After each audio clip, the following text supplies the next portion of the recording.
UKLO 1 year masters. No IELTS required up to 5 years visa. High visa success rate. Sir మీరు కర్మ సిద్ధాంతానికి సంబంధించి చాలా వీడియోస్లో చాలా అసలు కర్మనే మనల్ని నడిపిస్తుంది అన్నట్టుగా మీరు మీ దివ్య దృష్టితో చెప్తూ ఉన్నారు. అయితే అందులో అసలు కలిగిన సందేహం ఏమిటి అంటే ఈ కర్మ సిద్ధాంతం ప్రకారం మనకి ప్రాణమిత్రులు ప్రాణశత్రువులు అనేవాళ్ళు ఉంటారా? కర్మ సిద్ధాంతం ఏం చెప్తుంది? అత్యంత ప్రాణమిత్రులు ఎవరు, అత్యంత ప్రాణశత్రువులు ఎవరు చెప్పండి. మంచి క్వశ్చన్ మేడం. ప్రేక్షకులకు మేధావులకు నమస్కరించి మాట్లాడుతున్నాం. ఇప్పుడు మీరు వేసిన క్వశ్చన్ అతి పవిత్రమైంది మేడం. జన్మించిన ప్రతి మానవునికి ప్రాణశత్రువు ప్రాణమిత్రువు, ఇది కర్మ సిద్ధాంతానికి పోతే భగవంతుడు ఉన్నాడు అని దృఢ సంకల్పంతో నా దివ్య దృష్టితో మాత్రం చెప్తున్నా మేడం. మేధావులు దీన్ని గ్రహించి పరిశోధన చేసి 100% మార్కులు వేస్తారని నేను భావిస్తున్నా. అయితే ఇంట్లో మనం ఏంటంటే మేడం, కర్మ సిద్ధాంతం ప్రకారంగా మన మానవుడు జన్మించిన తర్వాత విద్యాభ్యాసం కొరకు కొన్ని సంవత్సరాలకు 5-6 సంవత్సరాలకు నడక నేర్చుకున్న తర్వాత, మాటలు నేర్చుకున్న తర్వాత విద్యాభ్యాసం కొరకు స్కూలుకు పంపుతాం మనం. స్కూల్కు పంపిన తర్వాత అప్పుడు ఆ విద్యా బోధకుడు గురుస్థానం అన్నట్టు. నిత్య జీవితంలో మన జరిగే పోరాటాలలో తన గుణాలను బట్టి జరిగే సృష్టి కాలచక్రంలో కొందరు వ్యక్తులు మన కంటిగా ఉపడే మిత్రులు శత్రువులు అనేది, గురువులు అనేది మన విద్యా బోధన నేర్పే మానవుని దృష్టిలో విద్యా బోధన చేసే గురువులు వాళ్ళు మానవునికి మొట్టమొదటి గురువుగా భావిస్తున్నాం మనం. సో అలానే నిత్య జీవితంలో మానవుని జీవన గమనంలో, జీవిత కాలచక్రంలో ఎన్నో ఒడిదుడుగులు మధ్యన, ఎన్నో పోరాటాల మధ్యన జనన మరణ రహస్యాలు నడుస్తున్నాయి. అయితే మానవుని దృష్టిలో తోటి మానవుడు మిత్రువు కావచ్చు, తోటి మానవుడు శత్రువు కావచ్చు. ఇప్పుడు మనం ఈ రోజుల్లో మనం చూస్తూ ఉన్నాం. ఇద్దరు స్నేహితులు పరమ ప్రాణ మిత్రులుగా బాగా వాళ్ళు విద్యాభ్యాసం స్టూడెంట్ లైఫ్ నుంచి వాళ్ళకు మళ్ళా పెద్ద పెరిగిన తర్వాత కూడా తమ వృత్తులలో కూడా భాగస్వాములై మంచి ప్రాణ మిత్రులుగా కూడా జీవించే వాళ్ళు కూడా కర్మలకు లోబడి వాళ్ళకు వాళ్ళే ఓరుకోరు చంపుకునే పరిస్థితులు కూడా చూస్తున్నాం మనం. అంటే ప్రాణమిత్రువు కూడా ప్రాణశత్రువు కూడా మారే అవకాశాలు ఉన్నాయి. అయితే ఇప్పుడు నేను ఇదంతా ఎందుకు చెప్తున్నా మేడం అంటే, ఇప్పుడు మానవుడు తోటి మానవునిగా ఆలోచన చేసే విధి విధానాలను బట్టి ఇప్పుడు జరిగే ప్రథమ శత్రువు ఎవరు, ప్రథమ మిత్రువు ఎవరు, ప్రథమ గురువు ఎవరు అనేది ఆలోచన చేస్తే ఇప్పుడు నేను చెప్పిన ఎగ్జాంపుల్స్ అన్నీ వస్తాయి మనకు. నా కోణంలో, నా దివ్య దృష్టితో నేను చెప్తున్నా మేడం, ఇవన్నీ కావు. ఇప్పుడు నేను చెప్పిన అన్నది కూడా మన వృత్తులలో జరిగే సమస్యలను బట్టి ప్రథమ శత్రువు ప్రథమ మిత్రువు అనేది స్కూల్ పోయిన తర్వాత మనకు విద్యా బోధన చేసే గురువు ప్రథమ గురువు అని, మన నిత్య జీవితంలో అనేక మంది మిత్రులు ఉన్నారు, అనేక మంది శత్రువులు ఉన్నారు. వాళ్ళు కాదు ప్రథమ మిత్రులు, ప్రథమ శత్రువులు, ప్రథమ గురువులు వాళ్ళు కారు. నా దివ్య దృష్టి ప్రకారంగా ఈ భూలోకంపై జన్మించక ముందే మానవుని జనన మరణ రహస్యాలు తల్లి గర్భంలో పడకముందే మన బీజ నిర్మాణం అయిన తర్వాతనే ఆ విశ్వంలో సృష్టికర్త అనుగ్రహంతో ఆ తల్లి గర్భంలో మనం చేరడం జరుగుతుంది. మానవుడు జన్మకు రూపకల్పన రూపొందక ముందే మానవుని జనన మరణం మధ్యన జరిగే కర్మలు ఉమ్, తల్లి గర్భంలో చేరక ముందే నిర్ణయించబడుతుంది ఆడ. ఉమ్, కర్మానుసారము తల్లిదండ్రులు పాత్రదారులు తప్ప సూత్రధారులు కాదు. ఉమ్, సూత్రధారి సృష్టికర్త. ఓకే. అయితే ఇప్పుడు మనం ఎగ్జాంపుల్గా తల్లి గర్భంలో 9 మాసాలు మోసిన తర్వాత, జన్మించిన తర్వాత నిత్య జీవితంలో స్కూల్కి పోయే లైఫ్ మనం అంతా ఆలోచన చేస్తే ప్రథమ గురువులు అంటే తల్లిదండ్రులు మనం చెప్పుకోవచ్చు. సో అలానే మళ్ళా విద్యాభ్యాసం పోతే మళ్ళా ప్రథమ గురువు టీచర్గా మనం చెప్పవచ్చు. ఉమ్, నిత్య జీవితంలో మనం వృత్తులలో ఏజ్ బారైన కొద్దీ మనం జీవన పోరాటంలో జరిగే అనేక పోరాటాల్లో చాలా మంది మన ప్రాణమిత్రులు ప్రాణశత్రువులుగా మారచ్చు, ప్రాణశత్రువులు ప్రాణమిత్రులు కూడా మారచ్చు. ఉమ్, కానీ ఇవన్నీ నా దివ్యదృష్టి ప్రకారంగా ఇవి కావు. యాక్చువల్గా చెప్పాలంటే జన్మత మన దేహంలోనే మన గురువు ఉంటాడు మనకు. ఉహుం, మన దేహంలోనే ఉమ్, మన ఆత్మనే మనకు ప్రథమ గురువు. ఓకే, మనస్సాక్షి. మనస్సాక్షి అనేది కర్మకు లోబడి ఉంటుంది. ఓకే. అది ఆత్మసాక్షి, దైవసాక్షి. అది ఉహుం, ఆత్మసాక్షి. మనస్సాక్షి కర్మలకు లోబడి జన్మిస్తుంది. ఉమ్, ఉమ్, దైవసాక్షి ఆత్మసాక్షి. అది మనకు జన్మత గురువు. ఉమ్, అది మన కర్మానుసారము. ఇప్పుడు చూడండి, వెనకట పెద్దలు మనకు ఏమన్నారంటే, మనిషి జన్మించినప్పటి నుంచి మరణించేంత వరకు కూడా అగ్ని పరీక్ష లాంటిది మానవుని జీవితం అని మన వెనకట పెద్దలు చెప్పిండ్రు. ఉమ్, ఏ అక్షర జ్ఞానం లేని ఆది మానవుడు చెప్పడం జరిగింది. ఉమ్, క్షణం కూడా మానవుని జీవితం అగ్ని పరీక్ష లాంటిదని. ఇది 100% సత్యం. ఉమ్, ఇప్పుడు భగవంతుడు రాక్షసుని రూపంలో ఉన్నాడు, ఉమ్, దేవుని రూపంలో ఉన్నాడు. ఉమ్, అంటే హత్య చేసేవానిలో భగవంతుడు విశ్వరూపంలో ఉన్నాడు, రాక్షసు రూపంలో. ఉమ్, హత్యకు గురైన వ్యక్తిలో కూడా భగవంతుడు విశ్వరూపంలో ఉన్నాడు. ఉమ్, ఇవన్నీ మానవుని జనన మరణం మధ్యన జరిగే సృష్టి నాటకాలు అన్నట్టు ఇవన్నీ. ఉమ్, మనిషి నిర్మించిన నిత్య జీవితంలో సినిమాలో ఆ 2.5 గంటల్లో చాలా మంది మరణిస్తారు.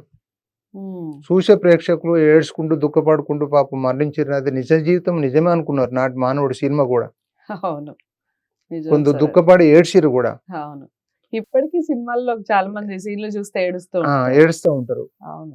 మరి నిజంగా ఆలోచన చేస్తే అది రియల్ డెత్ కాదు, అది నట జీవితం అని మనము లాస్ట్కు ఆలోచన చేస్తే అది రియల్ కాదు నాయన, ఏడవకు, అది నట జీవితం నాయన, నటించిందని చెప్తాం. ఉమ్, అది మానవుని కోణంలో, మానవుని దృష్టిలో మనం ఆలోచన చేసి మాట్లాడితే సినిమాలో నట జీవితము అది రియల్ కాదు అని మనం ఆలోచన చేసినట్టుగా, ఆ భగవంతుడు మానవుని సృష్టి కూడా మానవ జనన మరణం మధ్య జరిగే నటన కూడా భగవంతుని దృష్టిలో ఇదంతా నిజం కాదు, ఇదంతా నటనే అని భగవంతుడు అనుకుంటున్నాడు.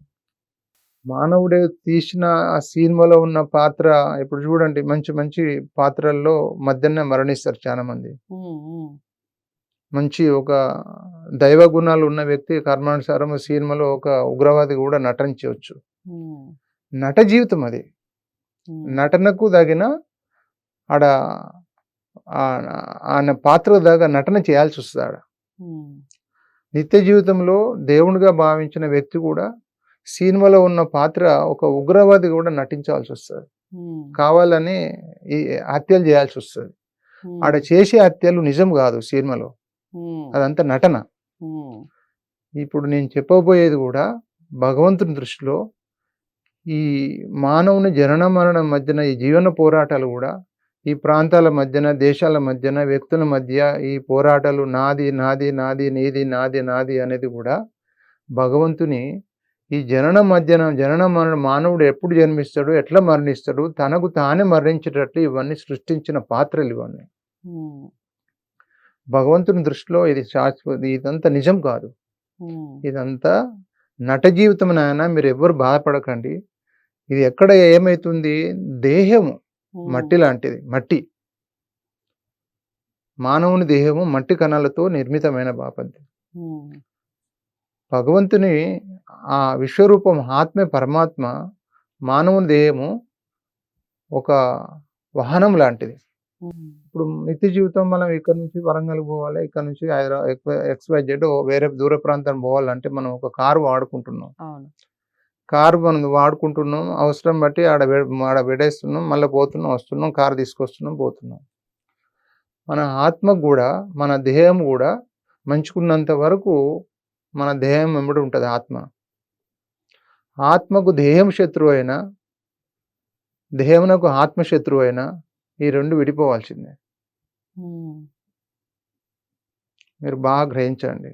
ఉమ్, అవునా కదా మేడం? ఇంటి యజమానికి ఇష్టం లేకున్నా టెనెంట్ కాల్ చేయాల్సిందే, టెనెంట్కు ఇష్టం లేకున్నా ఇల్లు కాల్ చేయాల్సిందే. అంతేగా. ఉమ్, ఈడ మనకేందంటే ఆత్మకు దేహం శత్రువు అయినా ఈ రెండు విడిపోతాయి. రైట్. ఆత్మకు దేహం శత్రువు అయితే, ఉమ్, ఉమ్, అంటే ఆత్మ చెప్పినట్టు దేహం గనుక, నీ మనసాక్షి అన్నారు కదా, ఉమ్, ఈడ రెండిటి మధ్యన పోరాటం నడుస్తుంది ఎప్పుడు. ఉమ్, గురుబోధన ఎప్పుడు జన్మించినప్పటి నుంచి భగవంతుడు, మీరు చూడండి, ఒక లేగ దూడ ఉంది, ఒక ఆవు ఉంది. ఉమ్, ఇలా అడవిలో, దట్టమైన అడవిలో అనేక కోటాను కోట్ల పక్షులు ఉన్నాయి, జంతువులు ఉన్నాయి. వాటి పిల్లలు జన్మించగానే ఉమ్, వాటికి ఆహారం ఎట్లా తినాలని మనం మనిషి జన్మించిన తర్వాత మొత్తం క్షణం మనం బోధన చేసి నేర్పించి, ఎన్నో ప్రయోగాలు చేపించి, నడక నేర్పించి, అన్ని విద్యాభ్యాసం నేర్పించి ఎన్నో మనం ప్రయోగాలు చేస్తున్నాం. ఉమ్, ఒక అడవిలో పుట్టిన జంతువులు పుట్టిన లేగలు ఉమ్, వాటికి అక్కడ పాలు తాగాలని ఎవరు చెప్తున్నారు ఆడ? ఒక లేగ, ఆ, ఒక దూడ అడవిలో లేగ దూడ డెలివరీ అవుతుంది అక్కడ. ఆవు ఉమ్, జన్మించగానే వెంటనే తల్లి పొద దగ్గరకు పోయి పాలు తీస్తుంది. అది అవును. ఎవరు బోధన చేస్తున్నారు చెప్పండి ఆడ? భగవంతుడే. తనలో ఉన్న ఆత్మ, ఆత్మ. ఉమ్, అంటే ఆత్మసాక్షి, దైవసాక్షి. ఆ దేహము, ఆ లేగదూడ దేహము వాహనం లాంటిది.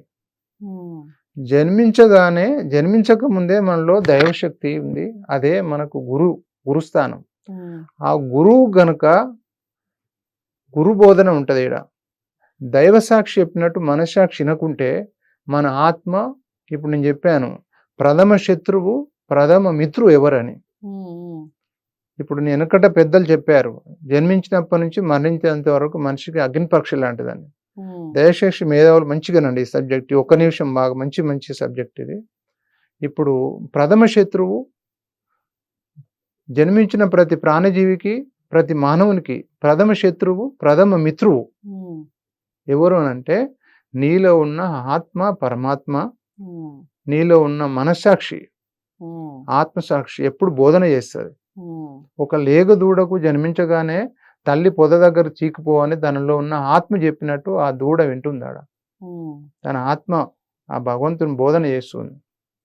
ఉమ్, మీరు ఇంక ఇట్లనే మీరు చూడండి, కోటాను కోట్ల ప్రాణజీవులు చూడండి, అది తనలో ఉన్న ఆత్మ బోధన చేసిన కొద్దీ అవి వాళ్ళ జీవన గమనం మొత్తం, జనన మరణ రహస్యాలన్నీ వాళ్ళకు ముందే తెలిసి ఉంటాయి. ఉమ్, వాటిలో ఉన్న ఆ దైవసాక్షి బోధనలో అది గ్రహించుకుంటూ కర్మానుసారం జీవించి మరణిస్తుంది అది. ఓకే. కానీ మానవుడు మాత్రము దైవసాక్షికి విరుద్ధంగా మనస్సాక్షి వినట్లేదు. ఉమ్, అది ప్రథమ శత్రువు తన ఆత్మనే. ఓకే.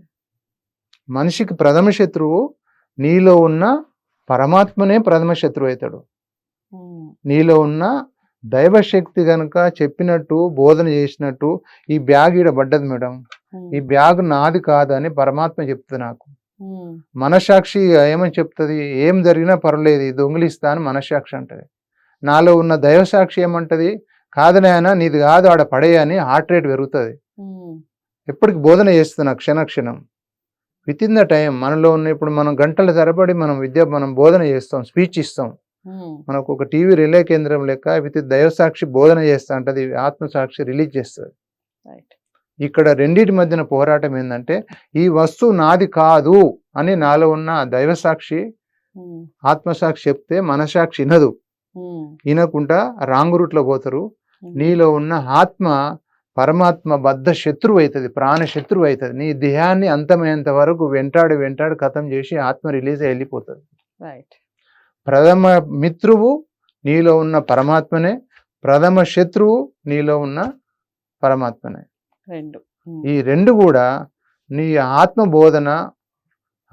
బోధన చేస్తుంది. ఆత్మ ప్రథమ గురువు.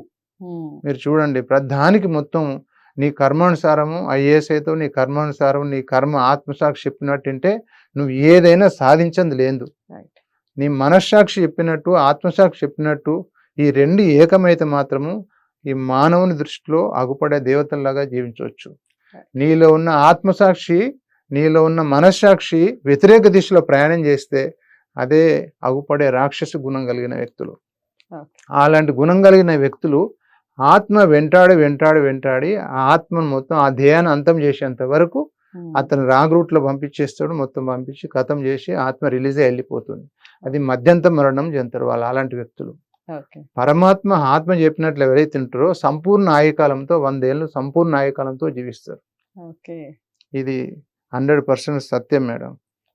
ప్రథమ శత్రువు ప్రథమ మిత్రువు మనలో ఉన్న ఆత్మనే.